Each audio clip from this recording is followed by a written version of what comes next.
If you're watching this video, chances are you have a desire and a goal to start making money on YouTube and are trying to figure out how. You may or may not already know this, but even if you have thousands of views on a particular video on your channel, you can't make a single cent on those views until you reach YouTube's monetization criteria. Once you do reach YouTube's monetization criteria, you can then apply for something called the YouTube Partner Program, which then enables you to start making money on your content. Back in 2021, when I first started making videos and posting them to my YouTube channel, the monetization criteria, the requirements to even get into the YouTube Partner Program were a lot more strict than they actually are now. But good news, the requirements have actually loosened up, which if you are a small creator and a small channel is something you should be very excited about. So let's jump in and talk about exactly what metrics you need to reach in order to start getting paid out by YouTube. But first, let's sip on some tea. So good. Before I break down the monetization criteria for you, it's really important to understand that there is actually more than one way to earn money on YouTube. So I think it's important to clarify and understand the different revenue tools that are available to you before you can understand what the criteria means. The most commonly known route for making money on YouTube is getting paid out by the video ads that YouTube runs on your content, or AdSense as it's often referred to. However, aside from AdSense, there's also another route of getting paid by YouTube, and that is encompassed in the umbrella term called fan funding. This refers to getting paid out by utilizing features like super thanks, super chats, super stickers, channel memberships, and YouTube shopping products, which allows you to post your merchandise and your products directly onto YouTube's platform and sell it to your audience. You might have seen some of your favorite content creators that like to do live streams really utilizing the super chats, super stickers, and super thanks. Sometimes as they're talking on their live and you look at the live chat in the sidebar, you'll see people paying them $5, $10, $20 with super chat, super thanks, and super stickers. And that's just a really great way to make money on YouTube once you are able to utilize those features. So as of earlier this year, in order to get into the YouTube Partner Program and unlock these 5 fan funding routes of monetization, the criteria you need to meet are 500 subscribers, 3 public uploads in the last 90 days. So consistency and staying active on your platform is very important to YouTube and very important to monetization. And you either need to reach 3,000 public watch hours in the past year or 3 million public shorts views in the past 90 days. Once you reach those criteria, you are free to apply to the YouTube Partner Program and unlock the fan funding monetization tools. However, very important clarification, if you want to get paid out for the ads that YouTube runs on your videos or through AdSense, you still need to reach 1,000 subscribers and 4,000 public watch hours in the past 12 months or 10 million public shorts views in the past 90 days. So the good news is that once you're in the YouTube Partner Program, you are in. Even if you apply for the program with the 500 subs and 3K watch hours requirement, you don't have to reapply after hitting 1,000 subscribers and 4,000 watch hours. You just unlock new revenue tools that you didn't have before. This is really incredible news for small channels. It gets you on the route to monetization faster. It also, I feel like, provides this halfway checkpoint as far as subscribers go, so that you feel like you're being rewarded for your efforts earlier than before, which can be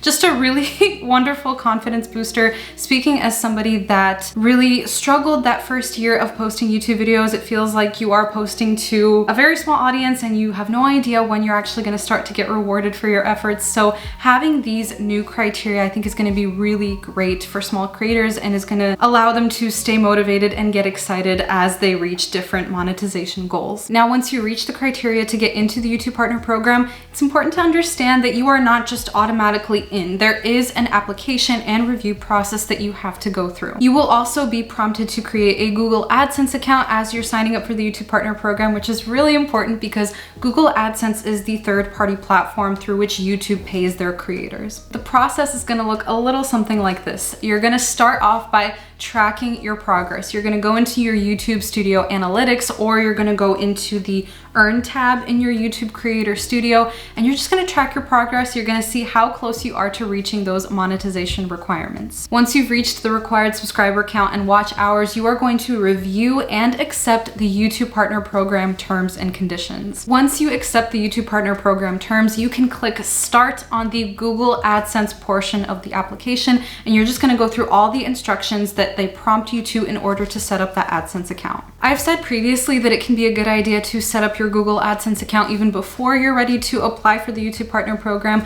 but now YouTube is recommending that you just wait until you reach those monetization criteria and until the application actually prompts you to set up a Google AdSense account. I think part of the reason for that is you can only have one Google AdSense account, and if you have multiple, that can create a little bit of a delay in getting paid. You can link multiple channels to one AdSense account, but it's really important for you to just have that one account so you don't create any delays. Once you do those steps, you are now going to have to wait for approval. You're gonna have to wait for YouTube to review your channel and approve you on the YouTube Partner Program end of things, and you're gonna have to wait for approval for your Google AdSense account as well. Once you have YouTube and AdSense account approval, you are going to have to enter some crucial payment info in your AdSense account so you can actually get your money. You're gonna need to provide your tax information, confirm your personal information, confirm your identity, and you're going to select and set up your desired form of payment. For me, the payment method that I set up was direct deposit. So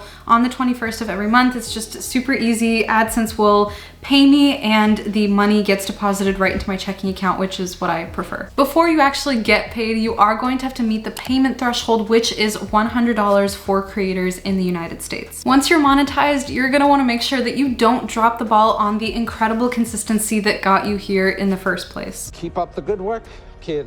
I'm rooting for you. YouTube may actually turn off monetization for channels that don't post a video or don't post to the community tab for 6+ months. So make sure that you keep that momentum going and that you keep engaging with your audience to ensure further growth and success. As you build a name and a brand for yourself on YouTube, I would also really encourage you to really grow your skills in both long and short form content, but especially long form content. Longer videos are fantastic for increasing your watch hours and will allow for easier integration of branded content and sponsorships once you're ready to dive into that. Relying solely on AdSense or fan funding for income can be quite unpredictable, and so because of that, supplementing your income with things like brand deals or sponsorships can be a really great opportunity, and you don't have to wait until you reach monetization criteria required by YouTube in order to take on brand deals and sponsorships. Sharpening your skills in creating captivating, interesting, and engaging long-form videos will help you attract brands and companies that match your niche and are willing to compensate you for the honor of having some airtime with your audience. The bottom line is there are numerous ways to earn money with a YouTube channel, and the criteria to get into the YouTube Partner Program are now lower, which is incredible for smaller channels and really a great opportunity to get monetized much faster. And of course, as I've talked about many times before, consistency is going to be so important, not only to reach monetization, but also to maintain it and to continue sharpening your skills over time. Mastering how to make interesting and informative long-form content is going to be so incredibly helpful, not only to building an audience and a community of viewers here on YouTube that love to watch you and hear what you have to say, but will also hopefully attract companies that align with your niche and your values in order to start doing brand deals and sponsorships, which is great because that helps you unlock a revenue tool whether you are monetized through the YouTube Partner Program or not. If you'd like more videos that focus on content creation and where I share my experience with posting videos on YouTube, definitely let me know in the comments below, but otherwise I will see you soon for a brand new video. Bye!